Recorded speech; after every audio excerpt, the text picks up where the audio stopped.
Hello, today for my presentation I'm going to be talking about the self-portrait on the borderline of Mexico and America by Frida Kahlo. Her married last name is Rivera. I'm going to tell you a little bit about the artist Frida.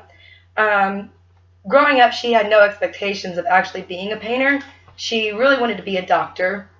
When she was 18, she was in an accident and she was physically and mentally scarred. During this time, while she was healing, she began to paint. She really enjoyed doing self-portraits, and she said that she liked doing self-portraits because she knew herself the best. She was the subject, and she knew herself the best. Frida, growing up, was very close to her father, and he was a professional photographer.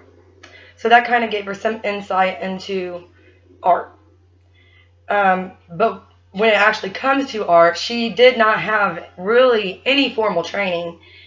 She only took maybe a couple of classes in high school, so she generally didn't really have much education in art.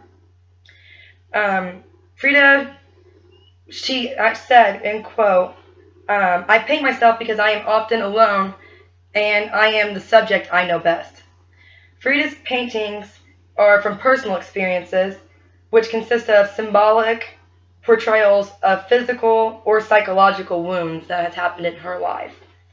Frida married the famous Mexican muralist Diego Rivera, and they kind of had like a very off and on type of relationship. He cheated on her a lot. Frida's work is commonly labeled as surrealism, but Frida says that, in quotes, she paints her own reality.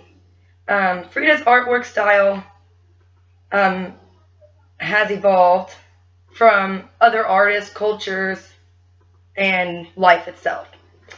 Frida's different motives and styles have shocked the art world because it's just so different.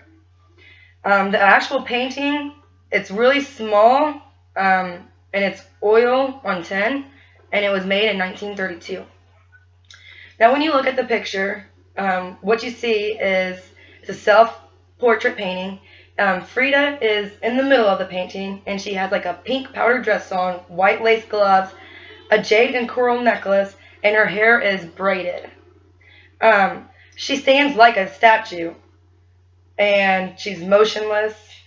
You like her face, she's very motionless, and she's on the border in between Mexico and America. Frida is standing on a concrete like block that says Carmen Rivera, painted picture in 1932. Carmen was her baptismal name. When you look at the picture,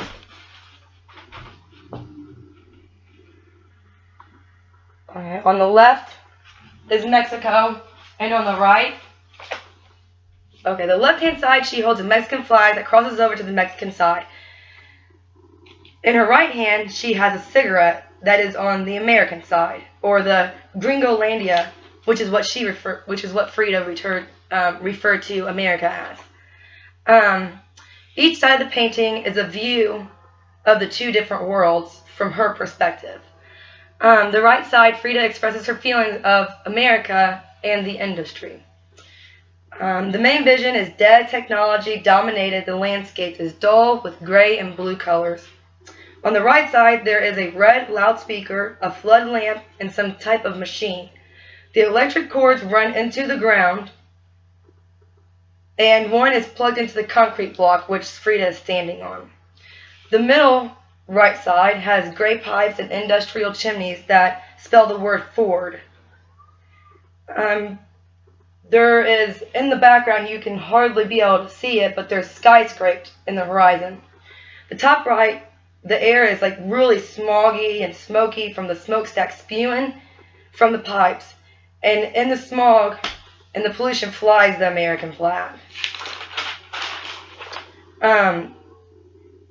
Now the left side of the painting is Frida's views on Mexico. The main vision is to show forces of nature and the natural life cycle. Frida represents nature and Mesoamerican Mexican landscape. On the bottom left of the painting, the ground has a variety of colors. There's plants, cacti, and buds almost ready to bloom. The roots of the plants penetrate soil, and it kind of makes like a web-like pattern. The middle left, there are two fertility figures. One is light and one is dark. And the ground is dark and brown, and there is a pile of rubble. And next to the rubble is a skeleton head. The top left is dominated by there's two cloud formations, and in one cloud there's the sun spewing fire, and then the other has like a quarter moon. Together, these two clouds come together and they make a red lightning bolt. And then also there's like a pyramid. The concrete pedestal that Frida stands on connects the two countries together to one another. The generator on the U.S. soil obtains its power from the roots in Mexico, which powers the pedestal that Frida stands on. So that's kind of how everything ends up being connected.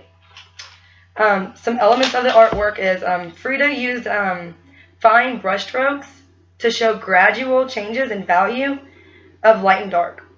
In the painting, the forms are pretty smooth and help give direct attention to details. The forms get their shape from using these fine lines. The dark ground also gives the objects like a 3D look. Frida uses a variety of colors throughout the painting that range from dark earth tones to industrial gray to bright greens and reds to pastel sky blue. Now the organization of this painting, the painting is composed symmetrically. A horizon line is used to break the painting into sections. There is the left and right side, and then each side is broke down into 3 sections, the fore, middle, and background. Frida divides the painting in half, and everything revolves around her.